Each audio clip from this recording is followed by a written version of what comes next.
हाणे गंबड़ का ख़बर शामिल कंदासीं गिम्स अस्पताल में मेडिकल स्टाफ जे सदर रायब अली, बांभणई सूबाई वाइस चेयरमैन जावेद अली लाको, कुर्बान मलाह, काशिफ अली, मोमिन अली, तनवीर अली, आसफ अली, रियाज अली, इरशाद अली मलाह ऐं गिम्स डायरेक्टर रहीम बख्श भट्टी साहब के गिम्स गंबट मेडिकल सिटी जो दर्जो मिलण ते शानदार इस्तक़बाल करे मुबारकबाद पेश कई, जंहिंमें गिम्स डायरेक्टर रहीम बख्श भट्टी साहब मीडिया सां ॻाल्हाईंदे चयो त health capital of Pakistan declare कयो आहे वज़ीर आला साहब भट्टी साहब जो तव्हां सभिनी जो महिनत जो फल आहे।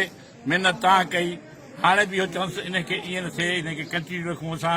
अञा कुझु घणो कुझु करिणो आहे असांखे। हीअ सिटी जेका आहे हेल्थ सिटी न रुगो पाकिस्तान जी पर इंटरनेशनल हेल्थ सिटी थींदी, उन लाइ असां हाणे वञूं, जंहिंमें साफ़ सुथराई, कपिड़ा छपड़ा सभु स्टाफ वारा, क्लीनेस, महिनत करणी आहे। अञा इहा असांखे वॾी चैलेंज आहे, त असांखे ॾाढी चैलेंज आहे। या डिक्लेयर त कयो वियो आहे पर उनखे करे ॾेखारिणो बि आहे त असां कीअं करे सघंदासीं।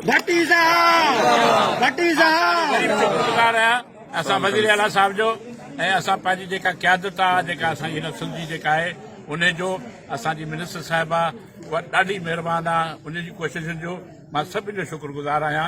ऐं हीअ सभु असांजी हिकिड़ी टीम आहियूं, घर जा भाती आहियूं। इन जेकी कोशिश सां अॼु डिस्पेंसरी खां इंस्टीट्यूट खां पोइ अॼु first health city of Sindh declare थियो आहे, capital of Pakistan, health capital of Pakistan declare थियो आहे।